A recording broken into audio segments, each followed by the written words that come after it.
PhD.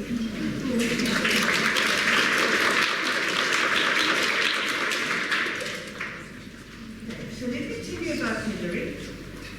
Hilary has been on the faculty of Florida State University for 10 years and has taught courses for other American universities. She has also worked for Cambridge in the United Kingdom and IAU in France. She has toured widely in the United States and lectured at the Smithsonian Institute in Washington, D.C. As an accredited speaker for the Art Societies in London, she travels around the UK and abroad and was also invited as a guest speaker at the International Mensa Conference held in Cambridge a couple of years ago, where she says the audience were not as bright as here. She is a lifelong painter trained at Machiavelli and Central St. Martin's in London and runs a fine art practice from a creative cooperative in the Docklands. She recently contributed to an electronic installation at the International Electronic Arts Festival in Linz in Germany. Her inspiration always arises from the beauty, the colour and the wildness of her childhood on the Cape Coast. And if you want to look at her artwork, you can visit her website, which is just Hilary Guise, www.hilaryguise.com. Please welcome Hilary. Thank you. Can you stay or not? Just stay for a bit. Okay. The beginning one will be so great. Do you want to do the lights?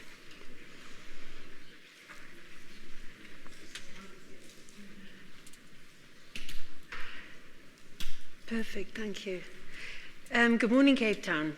Good morning. Now, this is all your fault, because last year I said, do we want to go on with this ridiculous soundbite thing where we put the headset on, listen for 60 seconds, go to the next picture, turn our back on the picture, take a selfie with the picture behind us. This is the way that people go to art galleries nowadays. And, you know, we're in this kind of bullet train culture where we go like hell, nobody looks, nobody listens, nobody thinks about it. So the plan is that we will have 1 hour on each painting for the next 5 days. Do sit down, please. Sit down. No, please.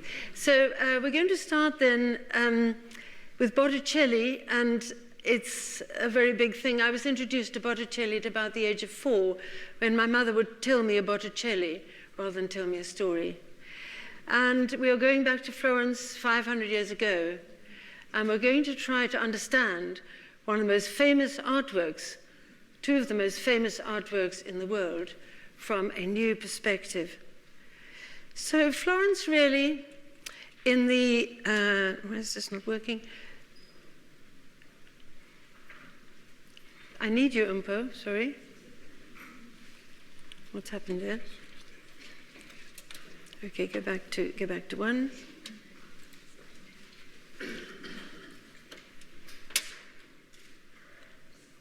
Just go up to here. Go. Just let me try. What happened? Okay. Oops. Okay.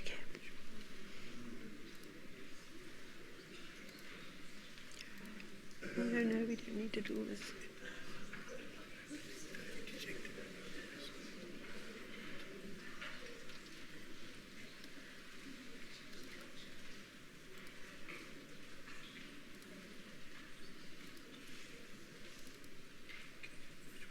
You done it?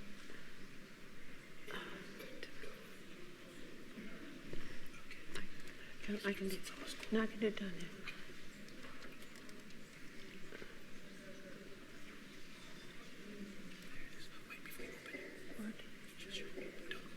What? Okay. You don't need to do it. It's just...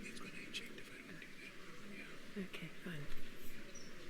Okay, now double click. Okay, and now 5. Right, well, I hope that's not going to be... Where's my... Did you take my... Thanks.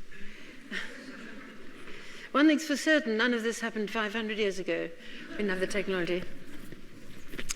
So when we go to Florence at the time of Alessandro Mariani di Viani Filippi, Florence was a very, very prosperous city, as it is today. It was quite a smelly city. You had all the churches were full of incense, and the Ognissanti area, where Botticelli came from, was particularly smelly because it was the tanning area, and they used to hang the leather skins up over vats of urine. If you were romancing your girl, or maybe your man, on the Ponte Vecchio, you could see bodies floating down the river because the place of execution was upstream. It's a typical Italian logic behind that, of course. So Florence was a very, very successful city, and the key to Florence's success was the fact it was a republic. As a republic, it was beyond the reach of the Vatican, which was immensely useful to the Pope because he could borrow money and raise money in Florence for his wars, because usury was banned in the church, as it is in Islam. So Florence was a banking city under the great Medici family, and it was very rich. And of course, whenever you get wealth, you will get the growth of culture. All around Florence, you would see the sign of the Medici family, the 6 balls there, and the Medici controlled Florence, a sort of benign dictatorship.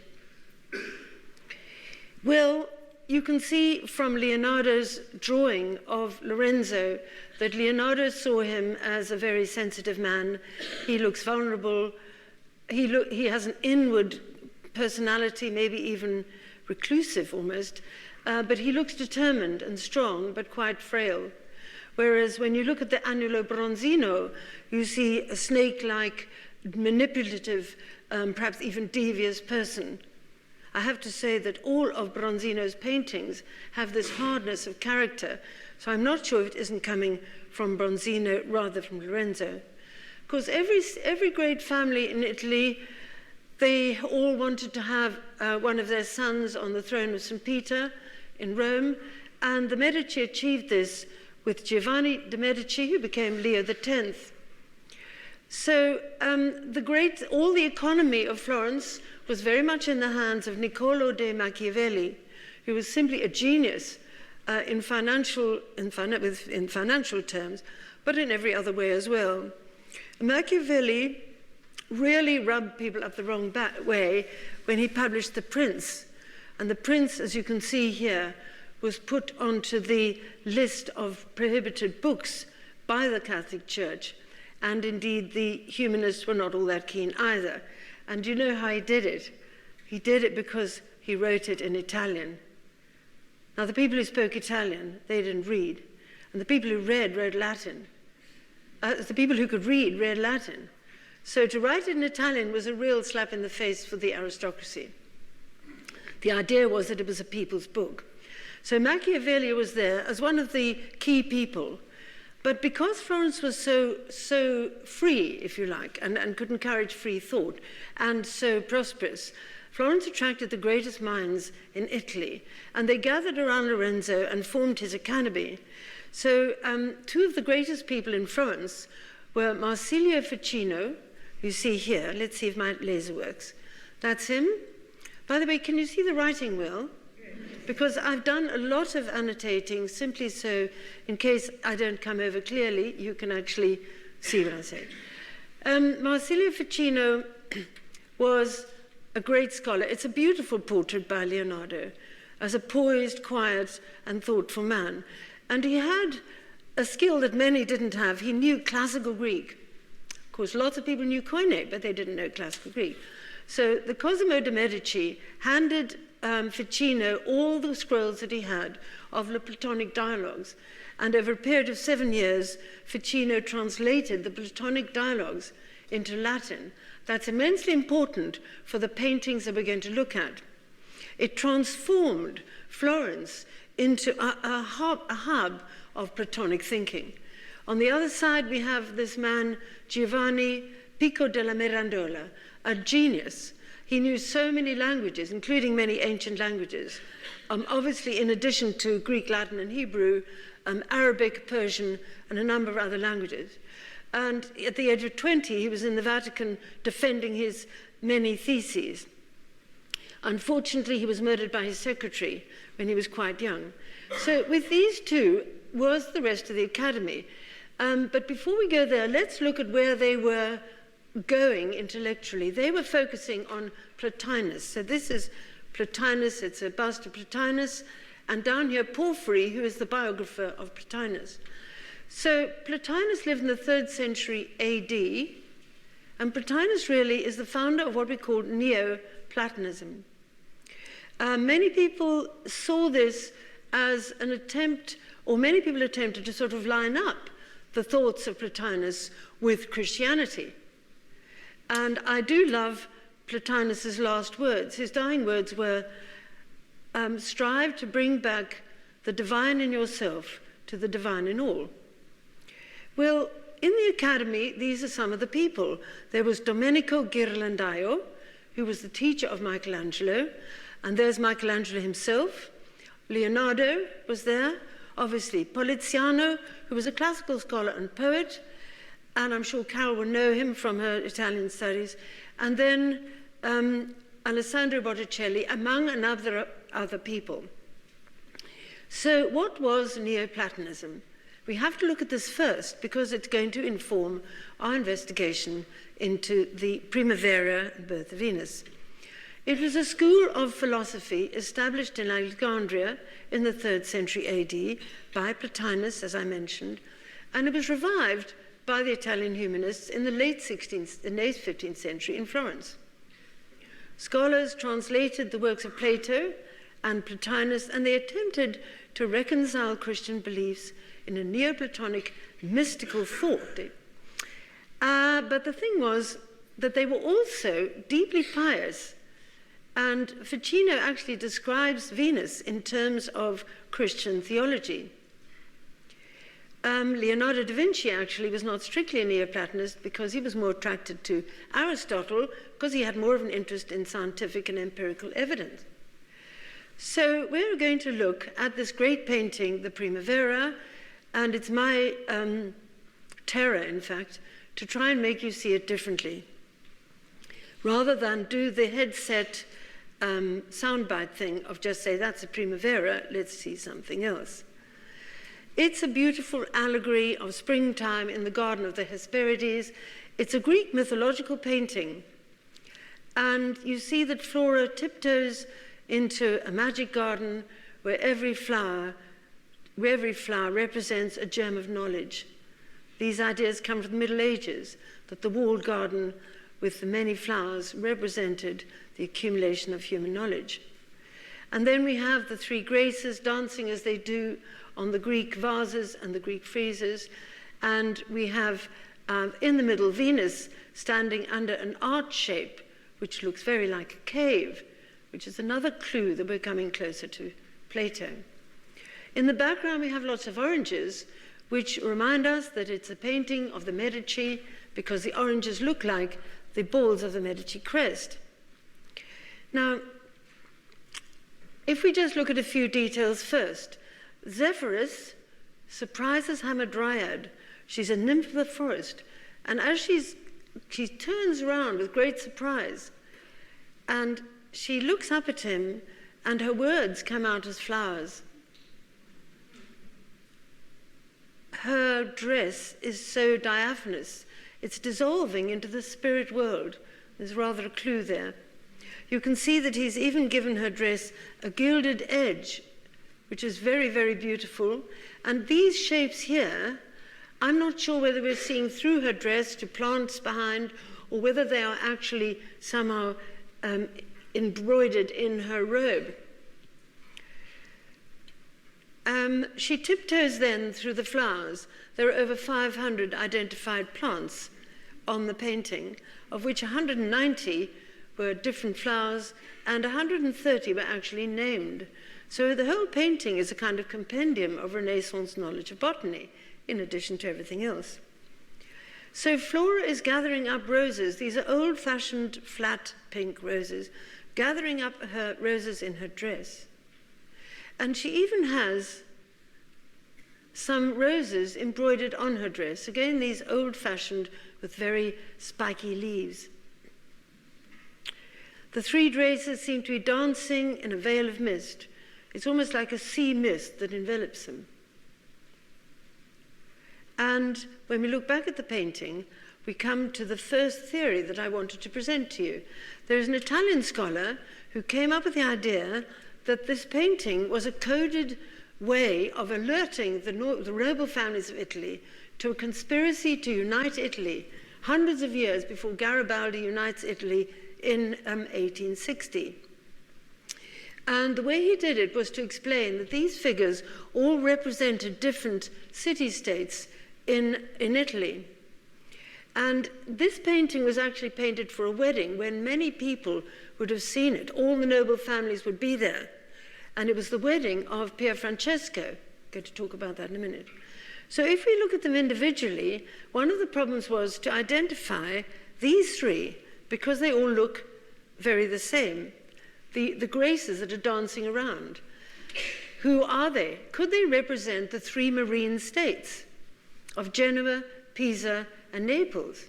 And if so, how do we identify them? So when we look at them, we might go back to see how the dance was actually done. And we find the dance of the bacchantes, you swirled around, you swirled your chiton, your peplos, but you didn't raise your arms above your head. It would have been quite ungainly to do that. So when we go back to Botticelli, two of them have their arms raised in a rather awkward way. It's possible that the shape that they form, the negative shape that they form there above the head of that central girl, represents the Leaning Tower of Pisa and therefore identifies her as Pisa. So the central girl is Pisa. If we look at the girl on the left, this girl does look very sad, and she has a pearl on her head. Could she be the Pearl of Genoa, the beautiful girl who died at the age of 22, who was always called the Pearl of Genoa, even though she lived in Florence? If we go and look at her brooch, we'll see that her brooch has something that looks rather like a wasp. It's not a bee, it's too long and thin. Can you all see it? Can you? Because I'm on the screen. Can you see it? Well, if it's a wasp, the wasp is a Vespa in Italian, and the Vespa was the symbol, the arms of the Vespucci family. So we might identify her as Simonetta Vespucci. Her real name was Simonetta Cattaneo, and she was from Genoa. She was the Pearl of Genoa. So that leaves us with the last girl, who is then representing Naples. When we look at the young soldier, who is Mercury or Hermes in the Greek world, he is thought to be a portrait of Pier Francesco de' Medici. And he represents Milan in this conspiracy theory because he's wearing a helmet and he's rather warlike. He looks up, and as we go back to the first girl, Flora, she is his bride, Semirande, and she represents Florence, and she's portrayed as Flora, the spring, the new beginning, the new plan. So she's very beautiful there, Semirande. Mercury is looking up at the twined dragons as if the whole story is about intertwining something. And in the Greek world, this is simply the wand of Hermes, who is the leader of souls.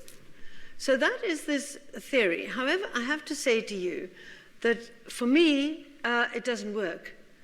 I just don't see the Academy or Botticelli doing that. But here you can see how the figures are identified. But let's look now at another possibility, that as the painting was overseen by Marsilio Ficino and the Academy, they chose the subject. They designed the painting. Botticelli made the painting and drew it, but they planned it. You can imagine them sitting in the Academy and talking it through. It's not like today where an artist has an idea and puts a cold, hard-boiled egg on the corner of a kitchen table and says, my concept, that's a work of art. It wasn't like that. This would have been discussed by the Academy as it was a Medici painting. And let's think if it does have Neoplatonic meaning. First of all, it's a sacred grove. Also, we see Venus in what appears to be a cave-like shape. There is the dance of the Graces. The only thing that's very strange in the painting is the fact that Mercury, who is the only male, is looking out of the painting when he's got the goddess of love behind him and these three half-naked girls. To me, that just doesn't make sense at all. Four half-naked girls. It's the first clue that I had that it didn't seem quite finished. We're going to find out now. If we finish it by we go 3 years later to this painting, we will see the birth of Venus, another mythological painting, also a Medici painting, and it shows Venus born from the sea. So Venus is the goddess of love and beauty, sexual love, and she is born from the foam of the sea. That's why she's called Aphrodite in Greek, because aphros means foam, and she's born from the foam in which the sperm of Poseidon, and she's born from the sea. So here she's coming in on the sea on a scallop shell and about to step out onto the land. But the figure itself, of course, is strongly classical, and we can find that this particular classical statue did exist in the Medici collection. So the Medici Venus was something that Botticelli himself probably got to see. It's absolutely fully a classical painting. But the clue came when I looked at the bottom left-hand corner and I see bulrushes. Now you can imagine something, Sandro, bulrushes don't grow in sea, you know. Bulrushes grow in fresh water, by the way. I know. So what is he saying, if anybody sees that, which they probably might not have done, what he's saying is, maybe it's not the sea, maybe it's a river. May I interrupt myself to say, when we're looking at this now, imagine you're looking through different layers of stained glass windows. You see the first stained glass window very clearly, and then you focus through and you see another one, and the front one goes blurry. Then you can go back to the front one and the back one goes blurry. Do you follow what I'm trying to say? You have to not lose sight that it's a Greek mythological painting about the birth of Venus from the sea. At the same time, there's a backstory, there's another story. Okay. So if it's a river, which river could it be? Could it be the most famous river in Greek myth, which is the river Styx? Well done. And then she's coming in on this shell. Well, the shell is a symbol of journeying. It's a symbol of pilgrimage. And it's also a divine space. It's a symbol of the feminine. So it's a journey. So he's journeying in across a river, she is. And you can see there's no beach along here. So if it's a river, she's coming across on the shell. And also we find that this figure up here has exactly the same face and hair as that figure. They are, in fact, the same girl. Do you agree? Right, so something is going on here. There is definitely a message. And as she steps to the shore, a big cloak is thrown over her nakedness, and she arrives. But how would it be if she's actually taking on the flesh of the body? She's going to enter the world and have a life as a beautiful goddess of love. Now, when we look at them together, we could see that a pure soul, carried by the god of the west wind, is incarnate into the beautiful body of the goddess of love, and takes on the flesh of humanity and steps off the shell, having crossed the river Styx, which is the boundary between the spirit world and the real world, crossed the Styx and steps off her shell into the world. So far, that sounds all right. But what would happen if we put the two paintings together? Were they perhaps originally intended to be read as one painting, only by Lorenzo's inner circle? Obviously, you weren't going to have the people seeing this. They weren't going to be in a church like most paintings. And even though they were for the inner circle, they were still perhaps painted separately. Were they separated, in fact, to hide a secret, perhaps a dangerous secret? Let's see. If we put the paintings together, what we get now is one continuous narrative.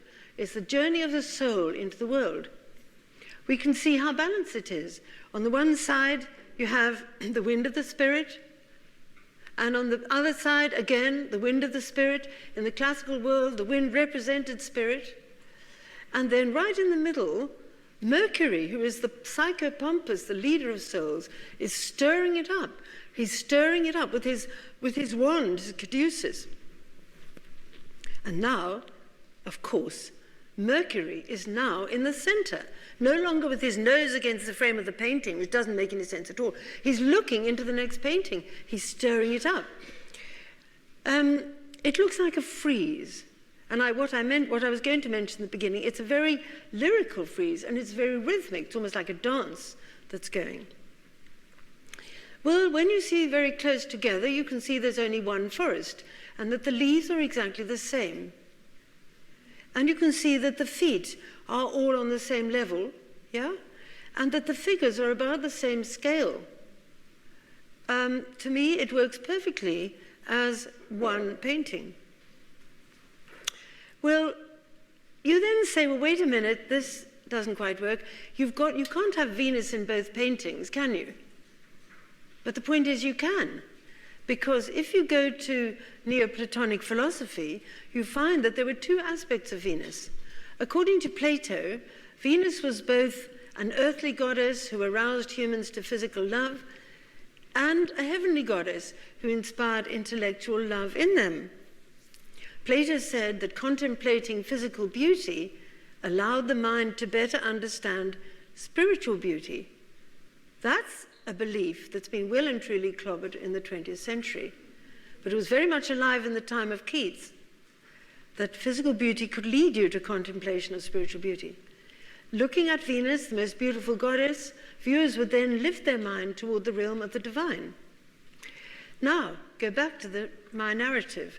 We have Venus Celestis and we have Venus Vulgaris, two aspects of Venus. Here, heavenly Venus, and here, earthly Venus. We have the river Styx and the sacred grove. The Zephyr and Naiad coming in on one side, and Zephyr and Hamadryad on the other side.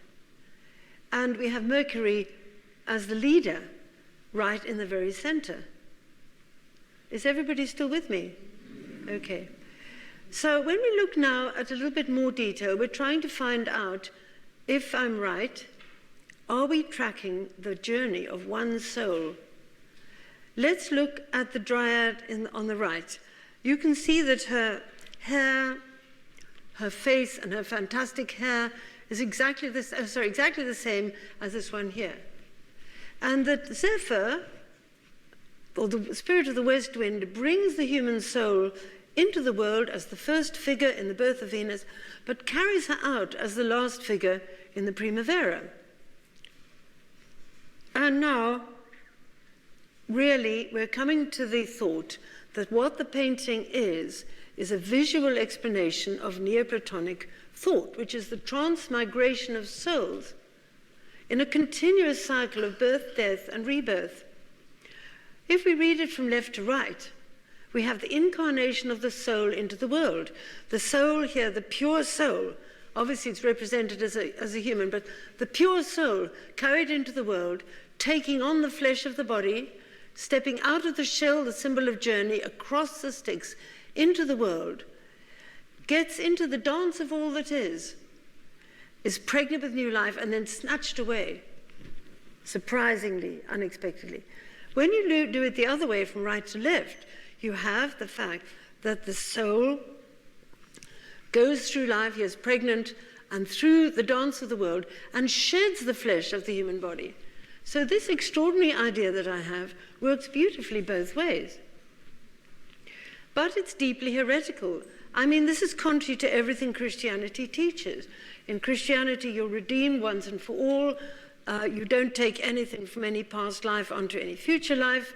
The redemption is complete, and that was all the cross. And this is so heretical that Botticelli would definitely have been burned at the stake, and probably people with him. So I then think that is probably why the paintings were separated. But now, could we work on who was Venus? Venus is beautiful and mysterious. She catches us with her almond eye, and she's tilting her head to the right. She's pointing to the right. The dancers are pointing to the right, and Mercury is pointing to the right. They're pointing up to the clouds and to the caduceus. Who was she? Well, one theory is that she might have been Campaspe. Campaspe was the concubine of Alexander the Great. And this painting was thought to have finally arrived in Rome and then perhaps even have come to Florence. And it belonged to Julius Caesar, who people believed was the founder of Florence. Well, you can see where we're going. The idea with that is that we're casting Botticelli as the great Greek painter Apelles, Florence then claiming an affinity with the classical antiquity, and casting Lorenzo as the new Alexander the Great. So that idea ran and ran, but I don't think that's true. And then the second theory is it's La Bella Simonetta, that Botticelli loved so much for her beauty. She died at the age of 22 on the night of the 26th of July in 1476. That was 10 years before the painting was made. The whole of Italy was in devastated mourning, and Florence was just awry, and Botticelli always said he wanted to be buried at her feet, which is what happened when he died. His remains were put at her feet in the Ognissanti church where the Vespucci chapel was, because Simonetta Cattaneo married Marco Vespucci. But it's not her either. Perhaps Venus represents someone who was far more universally significant than Campaspe or Simonetta. I'm struggling as an ordinary person in the 21st century to try and penetrate the minds of these great, great scholars 500 years ago. So it's a bit of a challenge. You have to bear with me. But who was it who would reach far beyond the confines of Florence or Italy? Who is she, with her amazing almond eyes and her quiet, secretive look? Well, pale pink roses don't grow in the sea. Because there are at least 36 of them flying around over the sea, maybe they're symbolic. If they're symbolic, could they tell us who this soul is that is being brought in to the world? Well, pink roses identify the Virgin Mary, the mystic rose, as she was called. And you see just 3 paintings, all by Botticelli. This one's in the Louvre. I mean, they're all absolutely amazing. And all of them show the Virgin Mary with her trademark pink rose. By the way, just before, I want to mention, can you see this high pile of rocks here, which is going to fall down? We're going to go back to that in one of his last words. Pink roses are a recurring symbol of the Virgin Mary. And you can see this painting made after the Primavera and the birth of Venus, still showing the roses. The sacred geometry of the great rose windows of the Gothic cathedrals symbolize roses, and they symbolize the unfolding of the petals of the rose, the way the soul unfolds to God. And the light pours in through the unfolding petals. The rose windows are so often about the life of the Virgin, and the entire Gothic cathedrals, nearly all, are dedicated to Our Lady. So I think that the pink rose in the painting is a very strong indication. Now, if we go back to Primavera, we will see that Flora is gathering up roses in her skirt. And she's not dropping them in, she's scooping them up, as if she's going to throw them. But where on earth is she going to throw them? Well, I woke up one night, having walked around the park about 3 times, and I rushed down and made tea when I realized that this is the evidence. She's going to throw them into the next painting, which was made 3 years later. The throwing of the roses really brings the painting together. I don't want to deviate, but I've got some more evidence on that. So the other thing is the scallop shell is very frequently seen with the Virgin, because it is considered a divine space, it's a female, and you can see it there in this painting of the Virgin and Child. Now, the other thing is we know absolutely that the Virgin took on all the characteristics of the ancient moon goddesses. And you see this very nice, fantastic Dura woodcut showing the Virgin with stars sitting atop a crescent moon. I can't deviate too much, but I could go a long way with this, the Virgin Mary and the crescent moon. Now, the trouble is that these are much later, of course, but I'm only putting there to show you that the iconography endures for centuries, that the Virgin Mary is shown with a crescent moon. Now, trouble is, both the paintings are painted in daylight. So how are we going to find the moon? We are not going to be able to find the moon. I had a great idea. Let's look at jewelry. And when we look at the jewelry round her neck, we find the crescent moon right on there. Very clear. Well, we needed just one more proof. And I looked at the gesture of Venus. She makes this particular sort of bent wrist gesture, which is identified with the Annunciation. I'm going to show you now. She is making this gesture. And if we go a little bit further, we'll find that she's pointing at the caduceus. So the caduceus is the double helix, right? You can see the caduceus on this lekithos with Hermes here. That's his magic wand. He is the leader of souls. And this is from the Kabbalah, that's Babylonian. It's a very ancient symbol, the double helix, until the 20th century when it was identified as the DNA. So it is effectively the core of life. She's pointing at that. But she raises her right hand in a gesture associated with the Annunciation. Why would Venus do that? Here is Botticelli's Annunciation, where you can see the hand is exactly in the same position. Can you all see that? To show you the whole painting, just so I didn't fake this up, here is Botticelli's Gabriel, who comes down in a swirl of spirit all around him here, and makes the gesture, and she is making that gesture. And of course, the word is Emmanuel, Emmanuel, Christ with us, God with us.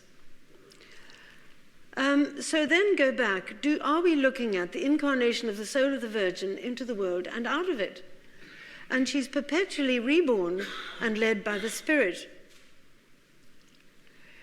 But the people, had they known that Botticelli had painted the Virgin, representation of the Virgin, both naked and pregnant, there's no doubt that he would have been burnt at the stake, and well, it's unthinkable. And at that moment, unfortunately, the great prince, the greatest prince that's ever lived, according to many people, he dies. And when he dies, the golden age of Florence is at an end, and worse it was that Botticelli loses his support. Botticelli was not an aristocrat. He came from the poorest area of Florence. All the others had great circles of friends and power and money. He had nothing. And he went on into abject poverty. So Lorenzo dies, and this man, Savonarola, takes power in Florence. Savonarola was a man who hated beauty. This will be your final destruction. He believed the world was going to end. He really, really hated physical beauty. He particularly hated physical. These paintings of Botticelli and Perugino here would have been his first targets. And at the Bonfire of the Vanities, I have to tell you, it wasn't only the riches of the Florentine nobles, but there were paintings of Botticelli that were thrown on that fire. So he ran for Florence for 6 years, and actually Botticelli, I think, had a complete nervous breakdown. I mean, I look at this and I see this could not. I mean, look at this. This is Botticelli has a breakdown. I'm convinced of it. He becomes obsessed with Dante, who he paints as implacable. He makes these extraordinary paintings of people being thrown into lakes of sulfur, which have nothing, no composition, no anything. It's just a terror. And his brother was also affected, actually. The paintings become distraught. And the way you can see stress in a painting is to look for the diagonals. This painting is a lamentation. Of course, it's a lamentation of Christ. But it explains how he's feeling. Look at these diagonals. You see slashes to the left and the right. A painting that's calm is a painting that will have horizontal lines like the horizon of the sea or classical steps, and verticals like trees or classical columns will give stability and tranquility. When you get diagonals, you get anxiety and instability and anger and rage. We're coming back to that when we get to the last lecture. Look at this. The whole place is like a smashed glass. Everywhere you look, there are angry diagonals, instability and fear. And this huge, big, heavy stone structure is going to fall down, by the look of it, on top of them, taking me back to that first Virgin with the roses that I showed you. Well, of course, there's terrible emotional tragedy. When I look at this, I see the influence of the Flemish school and Roger van der Weyden, so great Flemish painters. And there's just something so hopeless about the arm that's hanging. As you come closer, it seems that Mary Magdalene and Jesus are united in this death. Their hair is identical, and this veil, which seems to swirl around them like a spirit, sort of uniting them in a kind of shroud. Tragic painting indeed. The mother fainting. This one, another Lamentation, so much black. Can you tell me where else you saw black in a Botticelli? So much black and such a crowded composition. And again, the body language is now covered and closed and veiled. Well, on May the 23rd in 1498, Savonarola and 3 monks were burnt at the stake. After the fire, and he was burnt on the same spot where the bonfires happened.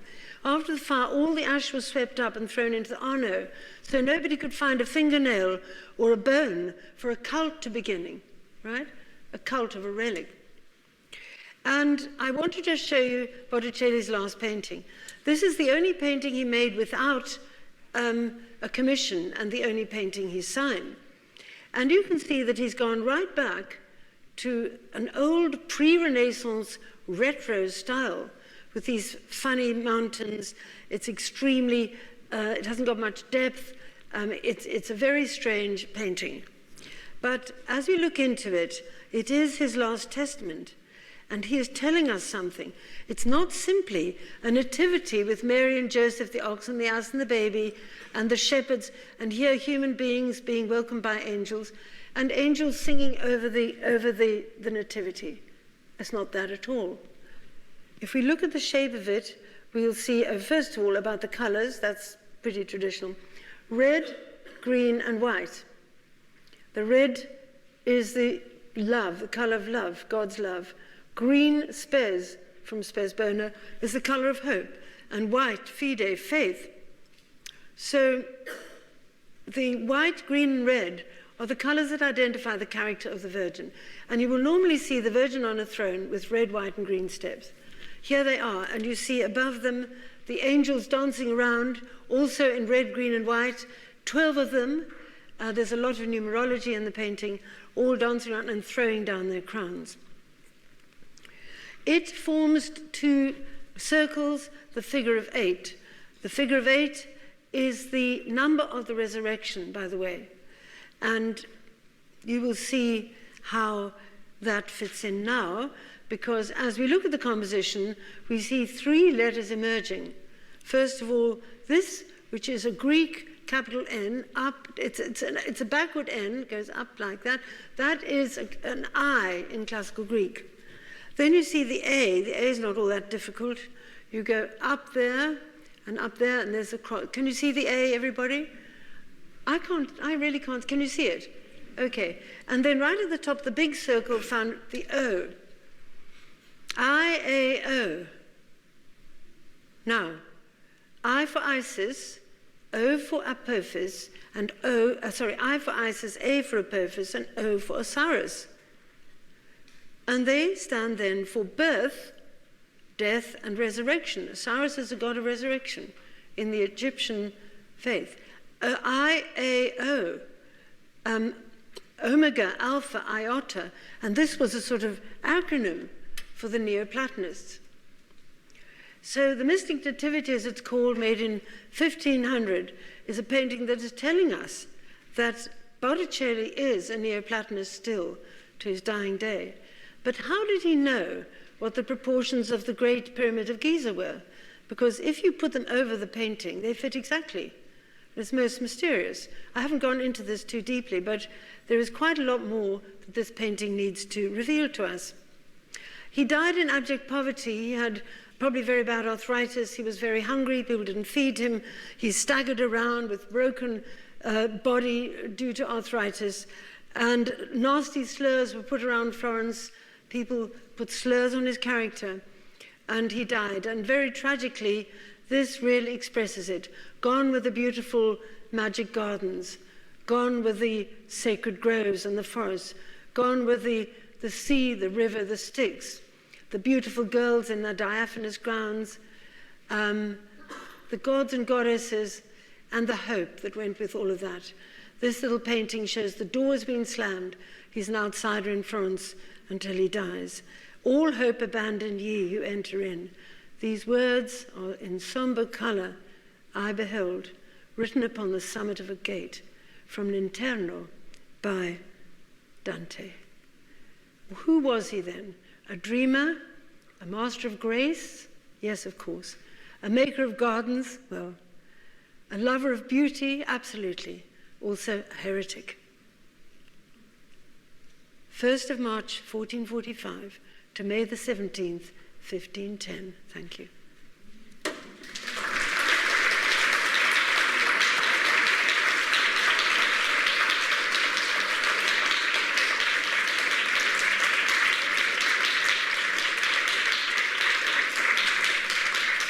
Thank you very much for being so quiet.